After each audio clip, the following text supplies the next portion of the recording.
ഒരു 25-30 വർഷങ്ങൾക്ക് മുന്നേയുള്ള സർക്കാർ ഓഫീസുകളും സ്കൂൾ ഓഫീസുകളും ട്രാവൽ ഏജൻസി ഓഫീസുകളും അല്ലെങ്കിൽ ടെക്സ്റ്റൈൽ ഷോപ്പുകളും റേഷൻ കടകളൊക്കെ ഒന്ന് സങ്കല്പിക്കാൻ കഴിയുമോ? അവിടെയും നമുക്ക് കമ്പ്യൂട്ടർ കാണാൻ കഴിയില്ല.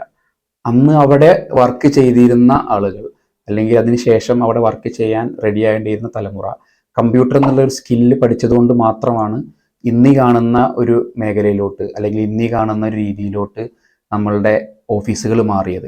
പക്ഷെ ഇനി വരാൻ പോകുന്ന ഒരു കാലഘട്ടം എന്ന് പറയുന്നത് കമ്പ്യൂട്ടറുകൾ യൂസ് ചെയ്യാൻ മനുഷ്യരെ ആവശ്യമില്ലാത്ത ആർട്ടിഫിഷ്യൽ ഇൻ്റലിജൻസ് യൂസ് ചെയ്യുന്ന ഒരു കാലഘട്ടമാണ്. നിങ്ങൾക്ക് ജോലി ചെയ്യാൻ അല്ലെങ്കിൽ ജീവിക്കാൻ ആർട്ടിഫിഷ്യൽ ഇൻ്റലിജൻസ്, റോബോട്ടിക്സ് പോലെയുള്ള സ്കില്ലുകൾ അല്ലെങ്കിൽ എന്താണ് ആർട്ടിഫിഷ്യൽ ഇൻ്റലിജൻസ്, എന്താണ് റോബോട്ടിക്സ് എന്നിവ അറിഞ്ഞേ മതിയാവുകയുള്ളൂ. കമ്പ്യൂട്ടറുകൾ എങ്ങനെയാണോ നമ്മൾ പഠിച്ചത് അതുപോലെ തന്നെ കമ്പ്യൂട്ടർ ആപ്ലിക്കേഷൻസ് നിങ്ങൾ എങ്ങനെയാണോ പഠിച്ചത് അതുപോലെ തന്നെ ആർട്ടിഫിഷ്യൽ ഇൻ്റലിജൻസിനെ കുറിച്ചും റോബോട്ടിക്സിനെ കുറിച്ചൊക്കെയുള്ള പ്രൈമറി സ്കിൽസ് എല്ലാവർക്കും ആവശ്യമായിട്ടുള്ള ഒരു കാലഘട്ടമാണ് ഇനി വരാൻ പോകുന്നത്. ഇതിനെക്കുറിച്ച് കൂടുതൽ അറിയുവാനും അതിനെക്കുറിച്ച് കൂടുതൽ ഡിസ്കസ് ചെയ്യുന്ന ഒരു വെബിനാർ നമ്മൾ സംഘടിപ്പിക്കുന്നുണ്ട്. ഈ വെബിനാറിൽ പങ്കെടുക്കാൻ വേണ്ടിയിട്ട് താഴെ നൽകിയിട്ടുള്ള QR കോഡ് സ്കാൻ ചെയ്യുകയോ വാട്സപ്പ് നമ്പറിൽ കോൺടാക്റ്റ് ചെയ്യുകയോ ചെയ്യുക.